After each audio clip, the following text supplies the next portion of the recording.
Hi ಹಾಲ್ first ಬಂದು ಸಾರಿ ಹೇಳ್ತಾ ಇದ್ದೀನಿ. ಯಾಕಂದರೆ ನನ್ನ ಬರ್ತ್ಡೇಗೆ ತುಂಬ ಜನ ವಿಶ್ ಮಾಡಿದ್ರು, ಬಟ್ ಯಾರಿಗೂ ರಿಪ್ಲೈ ಮಾಡೋಕ್ಕಾಗಿಲ್ಲ. ಸ್ವಲ್ಪ ಜನಕ್ಕೆ ರಿಪ್ಲೈ ಮಾಡಿದೆ ಅಷ್ಟೇ, ಎಲ್ಲರಿಗೂ ರಿಪ್ಲೈ ಮಾಡೋಕ್ಕಾಗಿಲ್ಲ. ಅದು ಅಲ್ಲದೆ ವಿಡಿಯೋನ ಸ್ವಲ್ಪ ಲೇಟಾಗಿ ಅಪ್ಲೋಡ್ ಮಾಡ್ತಾಯಿದ್ದೀನಿ, ಯಾಕಂದರೆ ಸ್ವಲ್ಪ ಬ್ಯುಸಿಯಾಗಿದ್ದೆ. ಯಾಕೆ ಏನು ಅಂತ ಮುಂದಿನ ವಿಡಿಯೋಗಳಲ್ಲಿ ಹೇಳ್ತೀನಿ ನಾನು, ಯಾಕೆ ಬ್ಯುಸಿಯಾಗಿದ್ದೆ ಏನು ಅಂತ ಹೇಳ್ಬಿಟ್ಟು. ವಿಡಿಯೋ ಎಲ್ಲ ಎಡಿಟಿಂಗ್ ಇದೆ, ಬಟ್ ವಾಯ್ಸ್ ಓವರ್ ಕೊಡೋದಕ್ಕೆ ಅದಕ್ಕೆ ಟೈಮೇ ಇರಲಿಲ್ಲ. ಸೊ ಹಾಗಾಗಿ ಸ್ವಲ್ಪ ಲೇಟಾಗಿ ಅಪ್ಲೋಡ್ ಮಾಡ್ತಾಯಿದ್ದೀನಿ.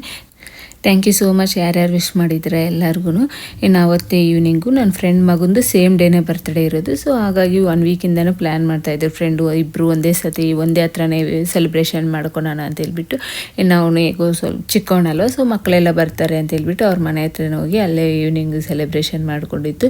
ಇನ್ನು ನೈಟು ಡಿನ್ನರ್ಗೆಲ್ಲ ರೆಡಿ ಮಾಡಿದರು. ಸೊ ಇನ್ನು ನೈಟು ಡಿನ್ನರ್ ಎಲ್ಲ ಮುಗಿಸ್ಕೊಂಡು ನಾವು ಮನೆಗೆ ಬರೋಷ್ಟೊತ್ತಿಗೆ 11:30 ಆಯಿತು. ಇನ್ನು ಅವಾಗ ನನ್ನ ಮಗ ಕೇಳಿಲ್ಲ, ಅಮ್ಮನಿಗೂ ಕೇಕ್ ಕಟ್ ಮಾಡಿಸ್ಬೇಕು ಅಂತೇಳ್ಬಿಟ್ಟು ಮತ್ತೆ ನೈಟ್ 11:30 ನಮ್ಮ ಮನೇಲಿ ಕೇಕ್ ಕಟ್ ಮಾಡಿದ್ದು.